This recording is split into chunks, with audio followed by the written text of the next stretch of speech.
Hello friends, आज हम एक ऐसी समस्या के बारे में बात करने वाले हैं जो समस्या अधिकांश लोगों के घरों की रहती है। आज हम इसी के बारे में बात करेंगे कि कुछ लोगों के घर में हद से ज़्यादा झगड़ा क्यों होता है, इसका कारण क्या होता है। तो फ्रेंड्स, जो पूरे परिवार में जो झगड़ा होता है वो सिर्फ एक आदमी की वजह से ही पूरे घर का माहौल ख़राब होता है। अगर वो इंसान सही है तो कभी भी उनके घर पे झगड़ा नहीं हो सकता।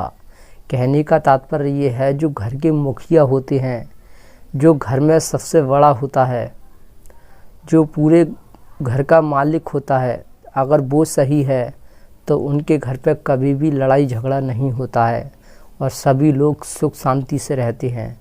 लेकिन जो परिवार में सबसे बड़ा है, जो सबसे बड़े हैं, अगर वो ही सही नहीं है तो उनके परिवार का झगड़ा कभी भी समाप्त नहीं होता है। तो फ्रेंड्स, इसका यही कारण होता है कि परिवार में जो सबसे बड़े होते हैं वो क्या गलती करते हैं। अब हम उनकी गलती के बारे में बात कर लेते हैं।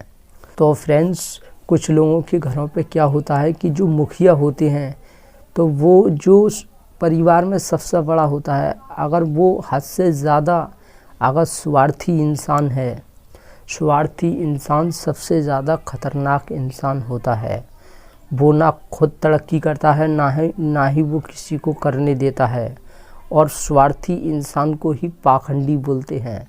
पाखंडी हम उसे बोलते हैं जो सबको अपनी इच्छा के अनुसार चलाने की कोशिश करता है, जो सबको अपने अंडर में करने की कोशिश करता है और सबको ज़बरदस्ती अपनी बात थोपता है, अपने अनुसार चलाने की कोशिश करता है, उसे हम पाखंडी कहते हैं।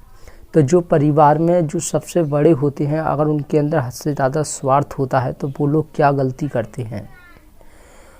वो लोग हमेशा उसका ही वो लोग परिवार में उसका ही पक्ष लेते हैं, जिससे उनको लाभ मिलता है, कुछ ना कुछ फ़ायदा मिलता है।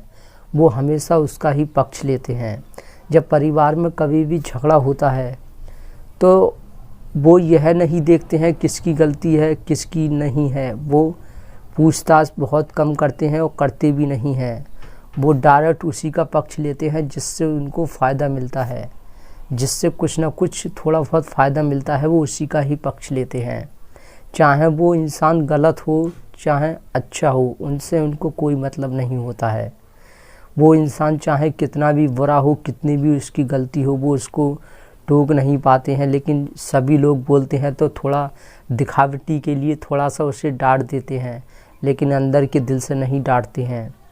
और वो हमेशा उसको ही डांटते हैं जिससे कोई फ़ायदा नहीं होता है। क्योंकि परिवार में कुछ लोग ऐसे भी होते हैं जो पढ़ने लिखने वाले होते हैं, या कोई ऐसे होते हैं जिनसे इतना फ़ायदा नहीं मिल पाता है, बहुत कम फ़ायदा मिलता है, जिनके बिना काम भी चल सकता है। कुछ लोग ऐसे भी होते हैं।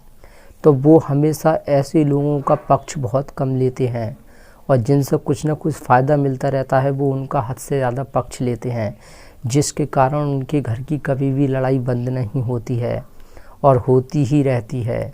क्योंकि जो इंसान जिसकी गलती है वो मन ही मन खुश होता है। वो सोच लेता है कि मैं तो इसको हद से ज़्यादा परेशान कर सकता हूँ, इसको खुश भी कर सकता हूँ, जो चाहे मैं इसके साथ कुछ भी कर सकता हूँ। क्योंकि जो घर का बॉस है, मालिक है, वो तो मुझे डांट ही नहीं सकता, क्योंकि उनको मुझसे कुछ ना कुछ लाभ मिलता है। मैं उनके लिए कुछ ना कुछ करता ही रहता हूँ, मैं उनका फ़ैन हूँ। यह सोचकर वो और ज़्यादा उनके साथ गलत करते रहते हैं। लेकिन जो घर का मुखिया होता है वो कभी भी ऐसे लोगों को डांटता नहीं है, और डांटता है तो बहुत कम डांटता है, जिसके कारण जिनकी कोई गलती नहीं होती है उनको हद से ज़्यादा क्रोध आता है और उनके अंदर क्रोध इकट्ठा होता रहता है। और जब वो क्रोध इकट्ठा होता रहता है तो वो एक बम की तरह बन जाता है, और जिस दिन वो बम फटता है उसी दिन वो पूरे घर का विनाश कर देता है। खुद भी अपना विनाश कर लेते हैं और परिवार में और लोग हैं वो भी सब परेशान हो जाते हैं। और जो क्रोध का बम है वो जब ही फटता है जब जो इंसान जिसकी बहुत कम गलती होती है वो बहुत कम गलती करता है, और जो जो इंसान जिसकी गलती होती है वो उस दिन बहुत कम गलती करता है, और जिसकी गलती नहीं होती है वो कुछ ऐसी प्रतिक्रिया कर देता है, कुछ ऐसा काम कर देता है जो हद से ज़्यादा खुद का भी विनाश कर लेता है और दूसरे लोगों का भी विनाश कर देता है। तो जिससे क्या होता है, घर का माहौल और ज़्यादा ख़राब होता चला जाता है। तो इसलिए फ्रेंड्स, सब ये घर का जो मुखिया होता है उसी की ही मेन बात होती है, जो घर पे हद से ज़्यादा झगड़ा होता है। तो फ्रेंड्स, अब हम बात कर लेते हैं कि इस समस्या को कैसे दूर किया जा सकता है। तो फ्रेंड्स, इस समस्या को दूर करने के लिए सबसे पहले जो हमारे घर का बॉस है, हमारे घर के जो लीडर हैं, मुखिया है, उसका सुधरना बहुत ही ज़रूरी होता है। सबसे पहले जो घर का बॉस है, मुखिया है, उसका अच्छा होना बहुत ज़रूरी है। उनको कोई भी स्वार्थ रहित रहना चाहिए, कोई भी स्वार्थ नहीं होना चाहिए। जब भी घर पे झगड़ा होता है तो हमें देखना चाहिए कि किसकी गलती है और अच्छे से छानबीन करनी चाहिए। जो कभी कभी ऐसा भी होता है कि जो इंसान रोज़ गलती करता है तो उसकी छवि बन जाती है, वो सबकी नज़रों में बुरा बन जाता है, और हम हर बार यही सोच लेते हैं कि वही इंसान गलती कर रहा है। लेकिन फ्रेंड्स, ऐसा नहीं होता है। कभी कभी जो इंसान रोज़ गलती करता है, कभी कभी एक दिन ऐसा भी होता है कि उसकी कोई गलती नहीं होती है। तो इसलिए हमेशा ध्यान रखना चाहिए, जब घर पे झगड़ा होता है तो कभी जो इंसान सबकी नज़रों में बुरा है तो हमें यह नहीं सोचना चाहिए कि बस उसी की ही गलती हो सकती है। ये ज़रूरी नहीं है कि हो सकता है कि आज उसकी गलती ना हो। तो इसलिए हमें जांच पड़ताल करनी चाहिए, देखना चाहिए किसकी गलती है, किसकी नहीं है। जिसकी गलती है उसको पकड़ के झाड़ देना चाहिए, उसको डांटना चाहिए और हद से ज़्यादा उसको समझाने का प्रयास करना चाहिए। ऐसे करने से ही घर का झगड़ा समाप्त होता है और ऐसा परिवार ही लंबे समय तक आगे चलकर काफ़ी तरक्की करता है, और ऐसे परिवार में सभी लोग खुश रहते हैं और सभी लोगों की समस्याएं भी समाप्त हो जाती हैं। और जो इंसान एक अनुशासन और एक कायदा की बात कहता है, ऐसे लोगों को पूरा परिवार पसंद करता है और हर समस्या को ऐसे लोगों के साथ शेयर करते हैं। लेकिन जो स्वार्थी होता है, ऐसे लोगों से धीरे धीरे लोग नफ़रत करने लगते हैं और कोई भी अपनी बात शेयर नहीं करते, परेशानी को शेयर नहीं करते और मन ही मन परेशान होते रहते हैं। और एक दिन ऐसे लोग अलग थलग पड़ जाते हैं, कोई भी इनके साथ रहना पसंद नहीं करता है। लंबे समय के बाद ये लोग अकेले पड़ जाते हैं। हमारे अंदर कोई स्वार्थ नहीं होना चाहिए, एक अनुशासन और एक कायदे में रहना चाहिए, क्योंकि सभी लोग समान नहीं होते हैं। परिवार में सभी लोग एक समान नहीं होते हैं। हमें सभी लोगों से फ़ायदा एक साथ नहीं मिल सकता। हो सकता है परिवार में आज जिससे हमें कोई फ़ायदा नहीं मिल रहा है, हो सकता है भविष्य में उससे हद से ज़्यादा फ़ायदा मिले। तो इसलिए सबसे एक साथ फ़ायदा नहीं मिलता है।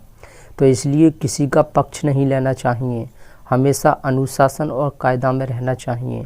जिसकी गलती है तो है, चाहे उससे कितना भी फ़ायदा मिल रहा हो, वो हमारी कितनी भी केयर कर रहा हो, कितना भी हमारी इज्जत कर रहा हो, कुछ भी कर रहा हो, लेकिन अगर वो गलती कर रहा है तो उसे डांटना चाहिए। यही एक परिवार की समस्या का समाधान है, यही एक झगड़े को समाप्त करने का सही समाधान है। तो फ्रेंड्स, हमेशा ध्यान रखना चाहिए, कभी हमें फ़ायदा नहीं देखना चाहिए कि इससे ज़्यादा फ़ायदा मिल रहा है, उससे फ़ायदा नहीं मिल रहा है, मैं इसका पक्ष लूँगा उसका नहीं लूँगा। ऐसी बात हमारे अंदर बिल्कुल नहीं होना चाहिए, क्योंकि आज जिस व्यक्ति से फ़ायदा मिल रहा है तो हो सकता है आगे आने वाले समय में उस व्यक्ति से इससे ज़्यादा फ़ायदा मिले। तो इसलिए हमेशा ध्यान रखना चाहिए। स्वार्थी व्यक्ति से तो हमेशा दूर ही रहना चाहिए। जो स्वार्थी होता है वो कभी भी ज़िंदगी में सुधर नहीं सकता, वो कभी भी अपने स्वार्थ को छोड़ ही नहीं सकता।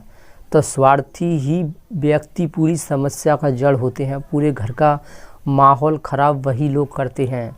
तो ऐसे लोगों से तो हमेशा बचकर रहना चाहिए।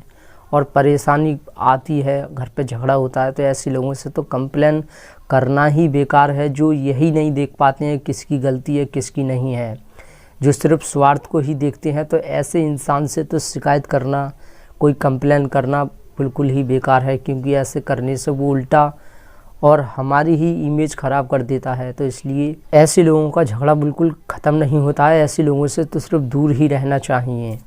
तो फ्रेंड्स, हम उम्मीद करते हैं आप समझ गए होंगे कि हमने क्या समझाने का प्रयास किया।